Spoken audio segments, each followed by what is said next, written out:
Yo, what is up, you guys? So, in this video, I'm going to give you guys 3 little quick tips on how to make your drops bigger. So, first off, let me explain why it's important to make the drop the biggest part. In all songwriting, whether it's jazz, rock, hip-hop, whatever, the chorus, or the most important part of the song, which typically chorus, but sometimes in dance music there's no chorus, there's just drops.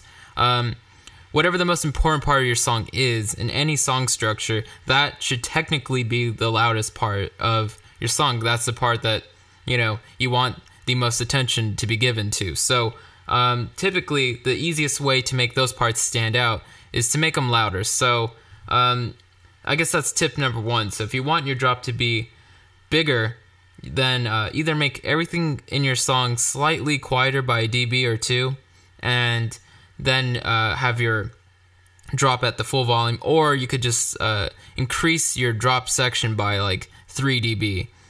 So 3 dB is double the amplitude of everything else. But if it feels like it's too much, if it's too loud, and it doesn't, if it feels like it goes from quiet to really loud too subtly, or too obviously, then back it down a bit. Start then at 1 dB and then see how that sounds. Just make it a little bit louder, just enough to where it's like fuck, like it feels like it explodes at you, but it feels right. It doesn't feel like it went from too loud or too quiet to too loud. So the way I like to do that is typically in my songs or anything I do, I like to route everything to a bus, or I guess I call it my pre-master. So it's just a bus. So as you can see, everything is routed to send A. So you can see on my audio, everything is going to sends only. So sends only, going to send A. And on send A, if I wanted to, I could go to audio effects, grab a utility, and I could bump it up like 3 dB. So I'll just put 3 right here. And then I can just automate this on and off. So when I go here, I can just get the pencil tool, which is Command B or Control B if you're on PC. And let's say this is my drop section right here. So I can just turn on that device for this part. So basically, when it's playing right here, this device is off. And when it comes here, the device turns on, making this part louder. My part's already kind of a little bit louder than everything else, so I don't really need to do that. That'd be overkill. So that's one way of doing of making your drops a little bigger. Step 2, or hint tip 2, would be to start high passing out all the low frequencies out right before you drop. So you typically, this is an idea that's inspired directly by DJing live. You always hear the DJs just start to high pass out all the low frequencies right before drop, and then they just turn that knob back up, or increase the bass back up, or whatever they're doing with the filter. They release it at that point, so that way it just feels like everything's going away, and then it just explodes sonically throughout the frequency spectrum. So I can show you I'm doing that here as well. So let's go to this right here, and you can see I'm also automating the device on. So I'm just using a DGM filter. You can see the high pass is just kind of kicking in around there. It's a weird thing with this plugin though, because on my new OS X, if I leave this plugin open while it's showing me the automation, it will crash Ableton. So for now, we'll just look at the knobs to see what the knob is doing. So the knob is just, again, it's just going higher up on the high pass. So all the low frequencies are being cut out. So if I take off the filter, now you're just going to hear this part really muddy, and really, when we get to the drop part, it's just not going to have the same impact. And because I know I'm going to high pass out the build up, I kind of purposely make it muddy and very packed and very layered, so that way there's a lot of shit going on there, so it makes it more intense. And then because of the high pass, I'm actually cleaning it up and getting the listener ready for the drop. So now without it, it's gonna sound really bad, but that's the point.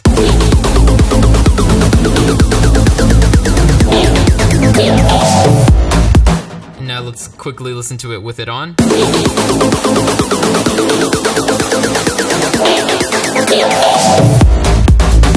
Much cleaner. So tip number 3 would be to use a little bit of noise right before Obviously everyone uses like impacts and swells and all that stuff, but using a little bit of white noise, I don't think I have any here, but I can just bring some in really quick.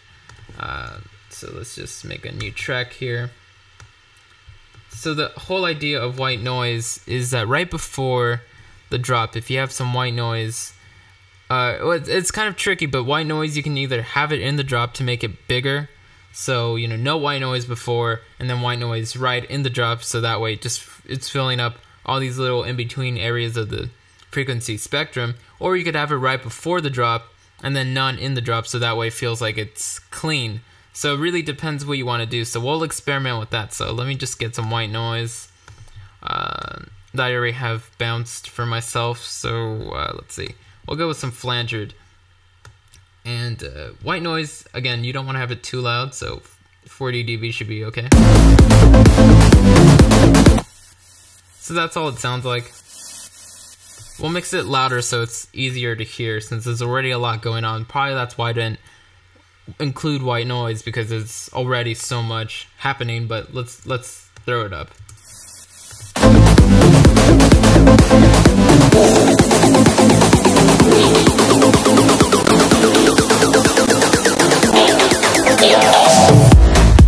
Alright, so the white noise, it fills it up, and then once we get to drop without the white noise, it feels like there's just this thing that the listener feels like, whoa, it just suddenly became really clear. Everything kind of just became very almost, it's weird because with the white noise in this part, it still works, but it's a different effect at that point, but it's effective either way. So using white noise is really effective in dance music. So now what it'll do is make this part seem like there's more motion to it. So if we could just go from here.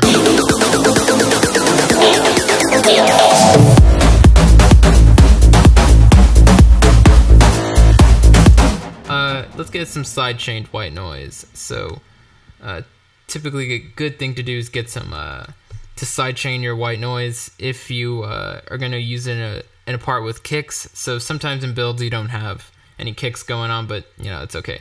So we'll go with a light sidechain white noise. So that adds a lot of motion to this part, so it's effectively kind of bigger, and obviously white noise is going to make it slightly more louder. So if we play it from here,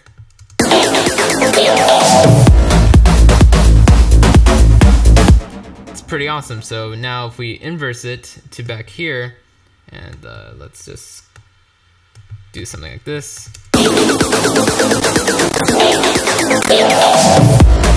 So white noise is definitely effective. So to just summarize, 3 things you can do is you can make your drop louder or make everything slightly quieter than that. So make sure that the most important part of your song, whether it's a chorus, a drop, or whatever, that should be your loudest part. And even engineers, mixing engineers, will tell you the same thing.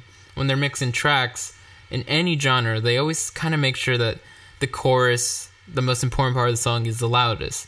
So that is just a mixing tip. So try to have your whole song sound like it's the same level, but you still want to have the most important part to be slightly louder. So I, again, emphasize slightly.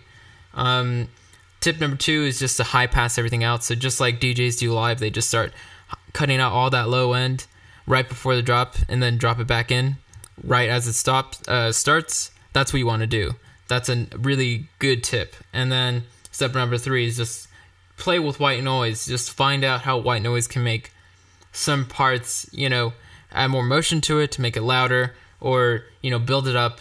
So in this case, you could also use white noise in the build up to even furthermore build up that section. And then once it gets to the drop, there's none of that white noise there, and it just feels really clear. So in this case, I guess I'm doing something similar with, uplifters, swells, and things like that, and atmospheres that I recorded and then, just kind of use that as noise. So I'm kind of using colored bits of atmosphere in the place of noise, but, it really helps because if I take out this group of just things like that, it sounds already a little boring.